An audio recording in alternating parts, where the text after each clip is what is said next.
Hi, Laurie. Hello. Hello. So, welcome to Mystery and Thriller Mavens.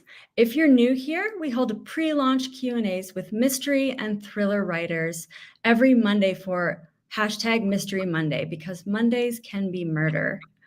Laurie Dove is a debut author, and we're going to be talking to her tonight about Mask of the Deer Woman, her first book.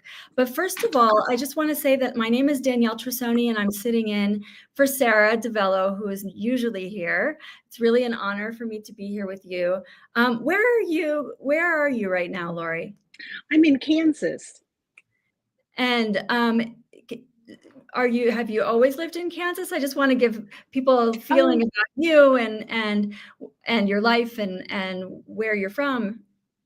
yes, absolutely. So I am originally from Kansas. I am happy to call it home. I was adopted as an infant by a Mennonite farm family here, and I grew up on a farm. It was a wonderful way to grow up.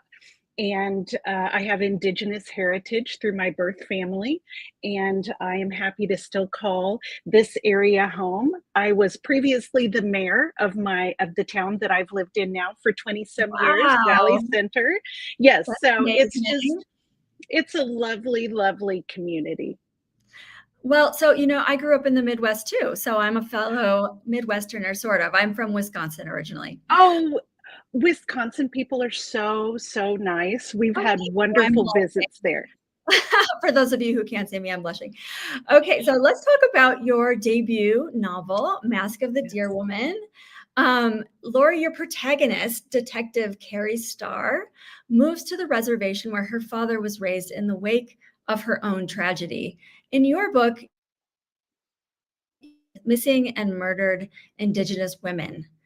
The subject must have some personal resonance for you. Can you tell me why the subject is important to you? Well, it's important because when one woman is missing, it's too many. It impacts all of us. And I'm the mother of daughters. I have several daughters, and this really hit home with me as I was writing the book and doing research and realizing the scope of the missing Indigenous women crisis that's in our country right now. What kind of research did you do? You mentioned that when you were doing Yes. research for this. So I imagine it's a very particular kind of process for you to be doing that kind of research. Well, my background is as a reporter and a journalist, and so I am naturally research driven. So I researched all kinds of things for this book that I had an interest in, everything from these specific kind of endangered insects to geology to missing and murdered Indigenous women. And what really struck me about that in my research was that the numbers are so high. According to a federal database, there's approximately 5,500, probably more, women who are reported as missing. But the truth is, the actual number is most likely much higher because of gaps in jurisdiction, in mandatory reporting, and those kinds of issues. I want to go back into the research and what you discovered. But Mhm. first, for those, since your book is coming out tomorrow, the people that are here with us, and there are some questions in the chat that I'm going to get to in just a second. Great. But the people who are with us don't know what your novel is about. Do you mind just giving just a brief overview about your book and the story that you've written? Yes, I'd be happy to. So, Mask of the Deer Woman is really about an ex Chicago detective named Carrie Starr who is at rock bottom following her teenage daughter's death. And she is kind of asked to leave the force after that. She is really mad with grief. And as a result, she takes a job on the reservation in Oklahoma, right over the Kansas state line, where her father was raised. Now, Carrie Starr has never been there before. She is very clearly an outsider. She is not familiar with any of the culture. And so I definitely wrote this through the lens of this character being an outsider in this fictional reservation. And once she arrives there, she's really just swamped in this own grief process that she's going through. But she begins to quickly realize what some of the issues are there, primarily that of missing or murdered Indigenous women. And as she settles in, right away, in the first few days on the job, she realizes there's a missing college student from the reservation. And then we go on to really understand the scope of this issue. It sounds fascinating. I love when I'm in the middle of a propulsive story, but I'm also learning about such important issues. So this is probably my favorite kind of book. Also, Me too. I'm a research nerd, so I'm someone who's always researching and putting it in my fiction. So as I mentioned, there's some people here in the chat, and I'm going to just read some messages that are here for you. So Renee says, "Hi, Danielle and Laurie from Southeast Florida." Hi, Renee. And then someone says, "Mayor Laurie, how cool is that? I love it. Happy early pub day, Laurie." Greetings from Northeast Ohio. And then there's another comment saying, "Laurie, getting such praise from Deborah J. Ledford is high praise indeed. I really appreciate her efforts in sharing Indigenous stories authentically." So Thank you. there's a lot of people here who are excited to hear about your book. So I know that Native people make up less than 2% of the American population, but the murder rate is 10 times more than the national average. This fact is just, it makes one feel outrage. So I'm sure that as you were researching, how do you balance writing and creating a story with a sense of, I don't know, I don't want to just say outrage, but advocacy, or maybe your instinct as a nonfiction writer to try to find ways to make this into a social justice issue rather than a piece of fiction, if you know what I'm saying? That must have been a tension that you had while you were writing this. It is, but it was really kind of a natural balance for me to strike. This is really the conversion of these two possible worlds for me. As growing up Mennonite with a family that has and a community that has concerns about social justice, that's really an everyday part of my life. But then discovering this other part of my history and my heritage, and really um, understanding the scope of this issue that's facing women, and being someone who feels very strongly about empowering women and being an empowered woman to my daughters and the people that are around me. It was really something that felt important for me to anchor this fictional story with, because I too love books that are fiction, that are a great story, but that I learned something from them. And that's what I'd hoped for this book as well. It is really just my way to raise awareness about an important issue that not everyone outside of certain circles knows about in any in depth way. And my hope is that in some small way, this will help raise that consciousness level. It's a wonderful it's a wonderful, I hate the word, actually it's not wonderful, but it's an important topic, and one that I don't hear very often. I read a lot of thrillers, I read a lot of books in general, but I don't hear it that often. So thank you for writing this. It must have, I have a question about your journey, your personal journey from being a reporter and someone who wrote nonfiction to being a mayor to writing a debut novelist. Was there one sort of incident, or was there something that happened to you that made you change from, veer off your path into fiction Yes. writing? Well, fiction writing was really always the path. That was the dream. I was an early reader and an early writer, and I knew at a very young age that I wanted to write fiction.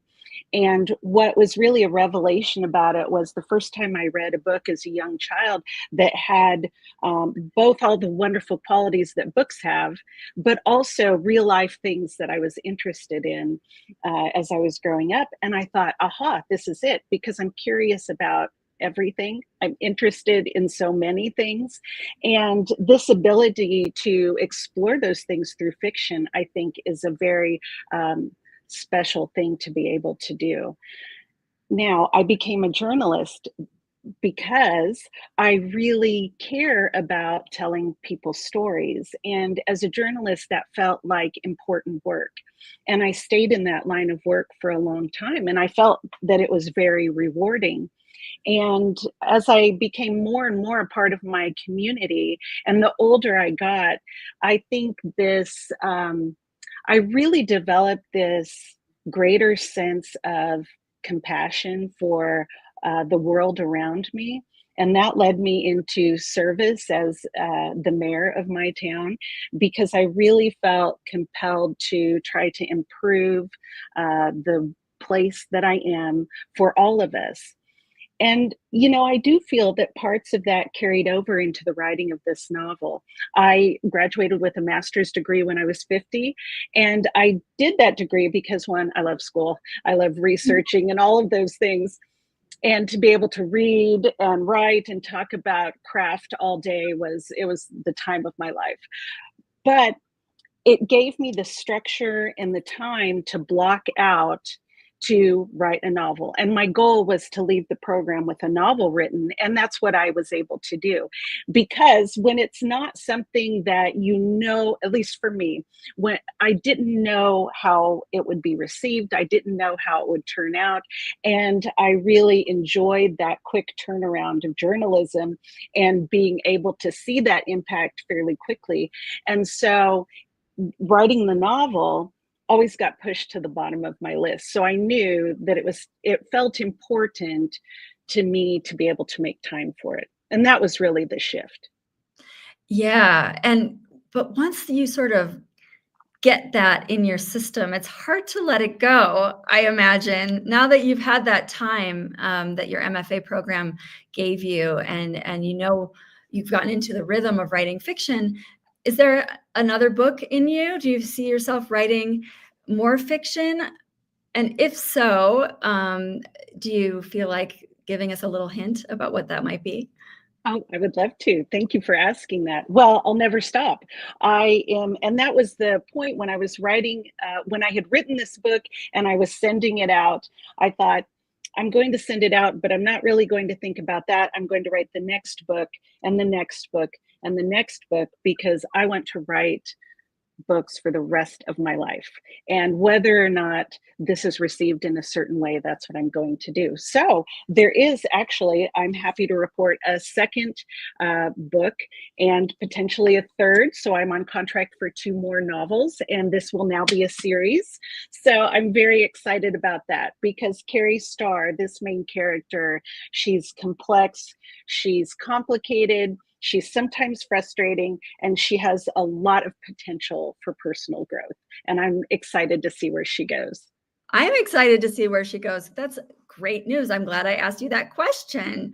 And so I'm just going to pause here to say that everyone who's listening, take this opportunity to go order Laurie's book, from Murder by the Book. It's a wonderful independent bookstore. She will personalize it for you. There will be a signed book plate for you, and Murder by the Book will mail it to you. Or if you're in Texas, you can stop by and get it yourself. But this is a wonderful way to support authors, independent booksellers, and all of us by buying it at an independent bookstore. So now that I know that you're an addicted writer, now that I know that you're one of us, what is your routine? How do you write now that you are not in your MFA program, and you're sort of out in the wild with the mother and, living your life? Do you set aside time every day? Do you have an office? How does that work? This is the question I ask every other writer.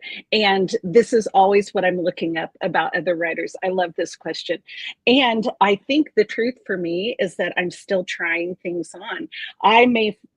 Every time I come across another writer's routine, I'm like, oh, I'm going to try that. I'm going to do that. The one I haven't been able to do, there's this writer that I heard interviewed that talked about going for a swim off the Amalfi Coast and then coming back and writing. Now from Kansas, I haven't done that one. Sounds pretty great. I It think does, we can doesn't do it? that.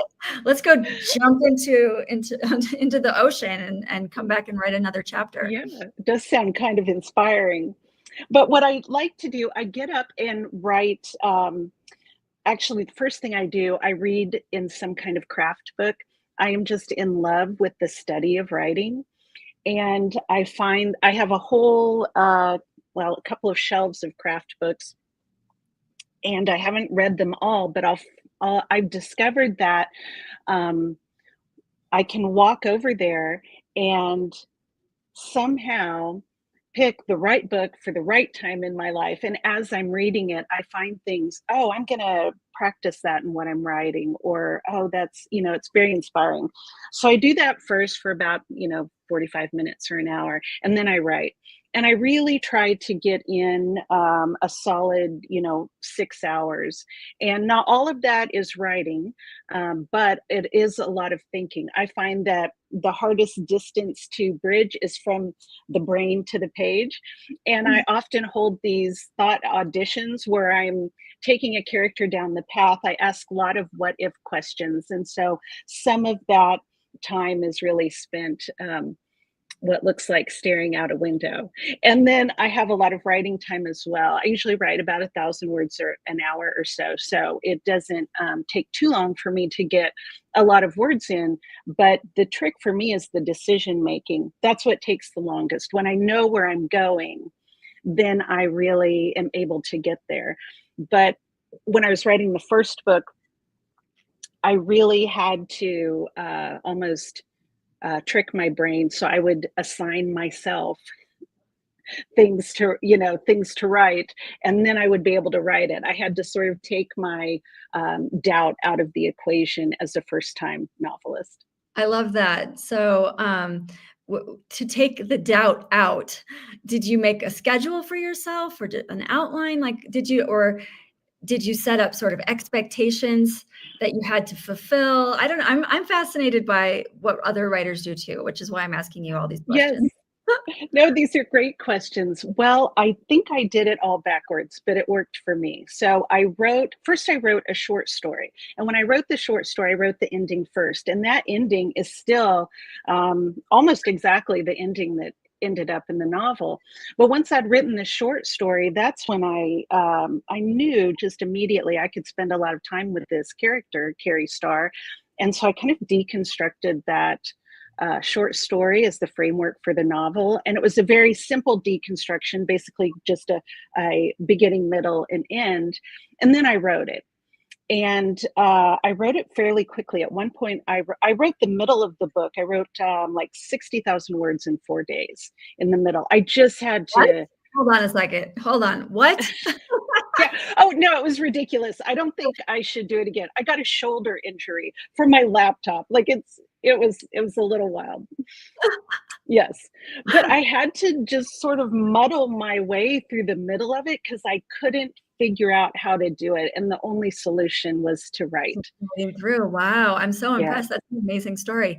And I know that you got a master's degree from Harvard, right? That's where Yeah. you did your MFA. Mhm. Was there any sort of writing lessons that you took away from your MFA, or I did an MFA too, and I remember Uh-huh. feeling like the best thing that I took from it was time. But Yeah. there are also really important writing craft lessons. Is there something you could share with your readers? Mm. Well, I took a lot of things away from it, but one thing that I puzzled over this for several years, even during the program, after the commencement. It was an early class that I took. It was a short story class. And, I want this so bad. So I was very, oh, I just wanted it. And so I wrote this short story, and I was really, kind of, um, I had trouble gauging, like, is this what is this? Is it decent or not? And so I sent that to my professor, and really the only comment that I got back was more dog, right? There was a dog in it, but it didn't figure very prominently. And I Love puzzled dogs. over that, and I edited it, and I just made these smaller changes. And I'm like, and when I sent it back, it was still pretty much the same reaction, more dog. And so that is really my code to myself, because what I learned was when I got some edits, the first round of edits back on this debut novel, and they weren't prescriptive, they were great suggestions, or maybe think about this. And I set it down for a moment, and I thought, oh, more dog. This is my story. And I tore it all apart in different areas, and I just felt like I was really making it better then. So I think the key is really in the editing. Don't be afraid to really mess with your story once it's written, because you can make it better that way. Such great advice. I'm a writer too, and I've ripped up.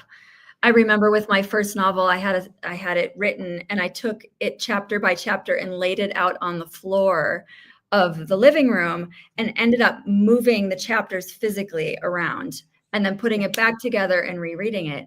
And there really is something beneficial about just mixing it up and seeing what you've got, thoughtfully, of course. So we have a few questions here from in our chat. Renee is asking, she says, you mentioned that you grew up Mennonite. How did you find out that you are also Native? Oh, I love that question. Well, I don't say that I'm Native because I am not a member of a federally recognized tribe. And so I say that I'm Indigenous for that reason. I want there to be no misrepresentation of who I am. But I always knew my parents did what I think was a very smart thing. I always knew that I was adopted. I was told my adoption story a lot, and and I always knew it was a closed adoption, but I always had this heritage information that my parents shared not only with me, but our entire extended family and community. And so there was never a secret. In fact, it really felt special. It felt like I had the best of all worlds growing up in this way. That's wonderful. And then one more question. Um, I just lost it. There's questions scrolling down. Okay, here. Which character in your book is your favorite? And which character was the most difficult to write, and why? That's a question from Renee. Oh, wow. Renee asks good questions. That's an Yeah. excellent question. Let's see. My favorite. I think I would have to say that Carrie Starr is my favorite character, just because I've gotten to know her so well. I also really like the character, although she doesn't have as much presence on the page in this particular story. I really also like Chenoa, and she was the college girl that was missing. And what we learn about her is that she's incredibly focused and resilient, and we get to see how she also in some ways explores her commitment to her community. And as far as difficult to write, that's a great question. I just don't think I can pull out a character that I really struggled with, because I spent so much time with them in my head before I even wrote them, that I felt like they were um, fully formed three-dimensional characters, and I really enjoyed writing all of them. Yeah, I feel like when you spend so much time writing a book and it becomes part of your internal dialogue, it's hard. Even the bad ones, right? Even the Yeah. bad people. I ended up liking my villains, which is kind of weird, I guess. But anyway, that's fascinating to hear your story and about how you became your journey through everything to become a novelist. And I'm so happy to hear that there are more books coming and that this is a series. Congratulations. And before we check off, I guess you could say, or check out or log off, I want to remind everybody to please go buy a copy of Laurie's book. It's available tomorrow, but you can pre-order it now. And all of those sales, whether they're coming from, Murder by the Book or from your local independent bookstore, help the author, and they help our whole community. So thank you for buying Laurie's book. And thank you, Laurie, for being here. It was such a pleasure to talk to you. Oh, the pleasure was all mine. Thank you. And thank you to everyone that tuned in or watches this later. And thank you for the wonderful questions. You're very good at what you do. Oh, thank you. Have a good night, Laurie. Bye-bye. Thank you. You too.